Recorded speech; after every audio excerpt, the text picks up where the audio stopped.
창세기부터 계시록까지 그 성경의 모든 내용들 중에 원수라는 단어가 나오는 절의 수가 약 290개 정도 됩니다. 상당히 많이 나오는 건데요.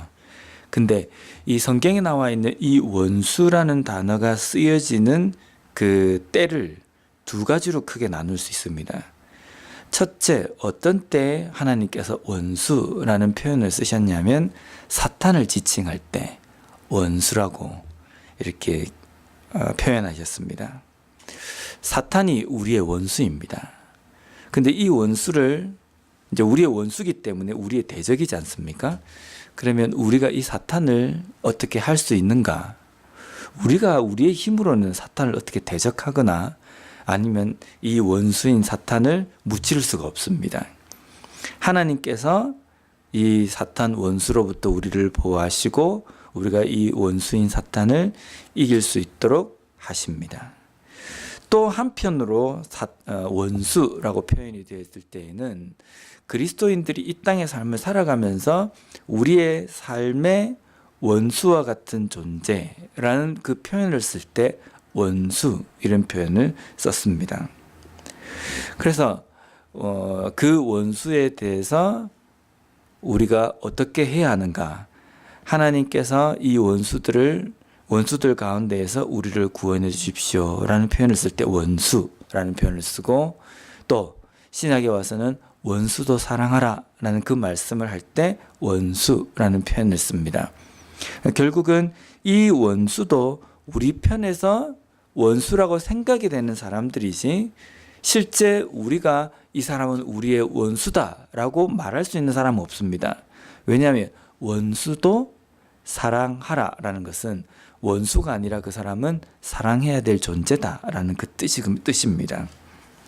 결국은 성경에 나와 있는 사탄이든 아니면 우리를 힘들게 하는 우리에게 원수와 같은 그 존재라고 느끼는 사람이건 우리가 어떻게 그 원수에 대해서 상대하거나 아니면 그 원수를 어떻게 우리가 갚거나 하는 것은 성경에선 허락되어 있지 않다는 겁니다.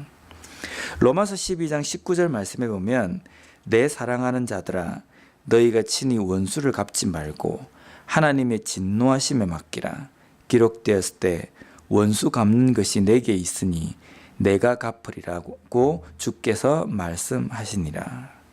어떤 원수든지 그 원수는 하나님께서 하시도록 하나님께 맡겨야 된다. 이것이 그리스도인들, 하나님의 백성들의 삶입니다.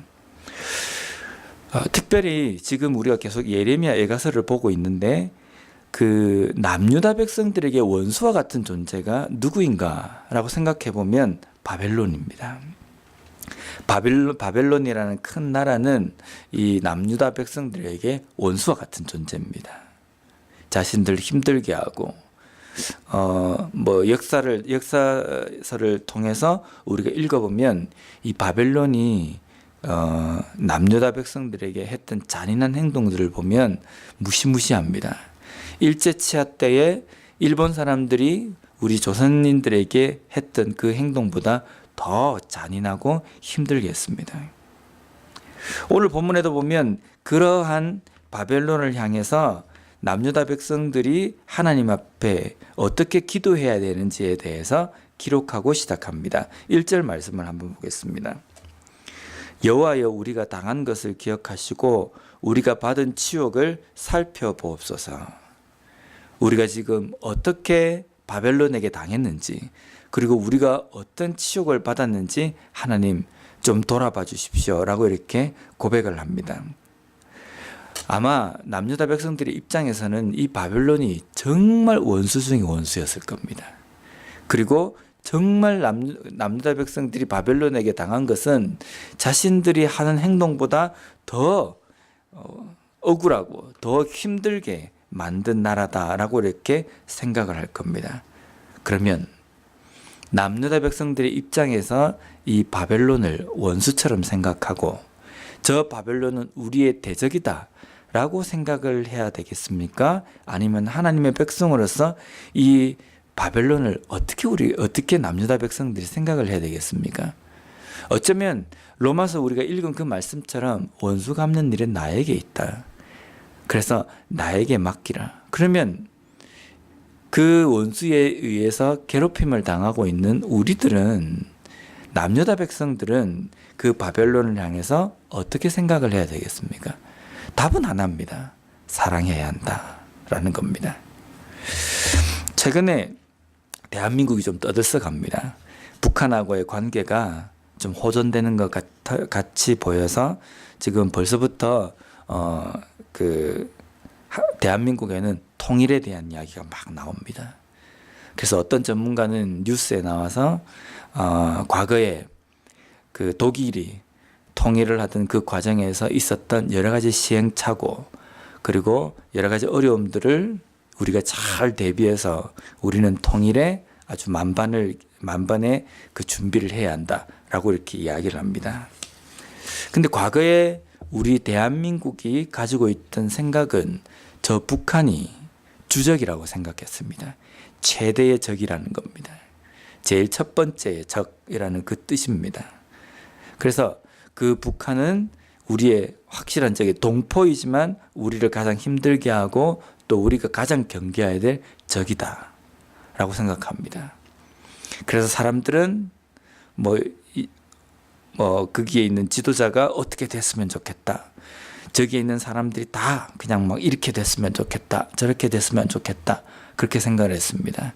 때로는 함께 기도하는 통성기도하는 그들 때도 보면 북한 정권이 무너지며 거기에 있는 정치하는 그 사람들이 이렇게 되고 저렇게 되고 그런 이야기를 많이 했습니다.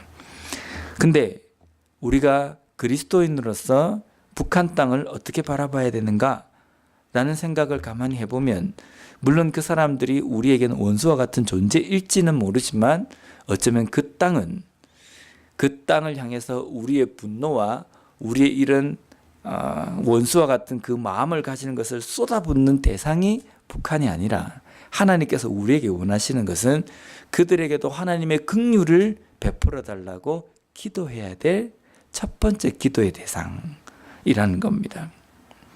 일본도 마찬가지입니다. 우리가 과거에 일본에게 당한 일들을 쭉 생각해 보면 도무지 일본을 용서할 수가 없다라는 생각이 듭니다. 그래서 제가 한국에 있을 때 보면 여름만 되면 태풍이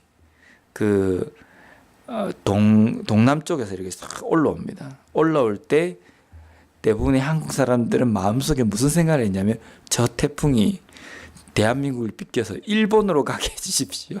그런 기도를 많이 했습니다. 그리고 여름 때 되면 수련회 때가 되면 수련회 가고 성경학교를 해야 되는데 태풍이 온다, 장마가 온다 이러면 저것이 일본으로 싹 빗겨갔으면 좋겠다. 마음속에 왜 그런 생각을 가지고 있냐면 일본에 대한 좋지 못한 감정이 있고, 그러니까 실제 또 그렇게 됐습니다. 그래서 태풍만 오면 한국은 끝자락만 살짝 그렇고 주로 피해를 보는 것이 일본이었습니다. 그러면 사람들이 은연중에 이야기하면서 농담 반 진담 반으로 잘 됐다, 꽃이다, 이렇게 이야기를 많이 했습니다. 우리의 마음속에 그 일본에 대한 그 감정들 우리가 이해를 합니다. 근데 그리스도인들도 과연 그 일본에 대해서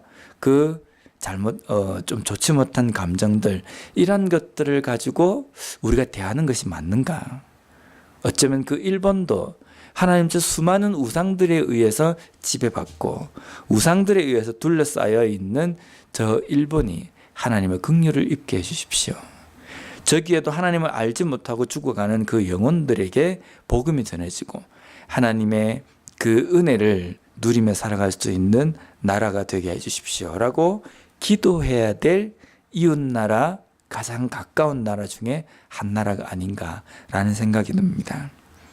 오늘날 우리가 살아갈 때도 우리의 삶 속에도 보면 우리에게 원수와 같은 존재가 분명히 있을 겁니다.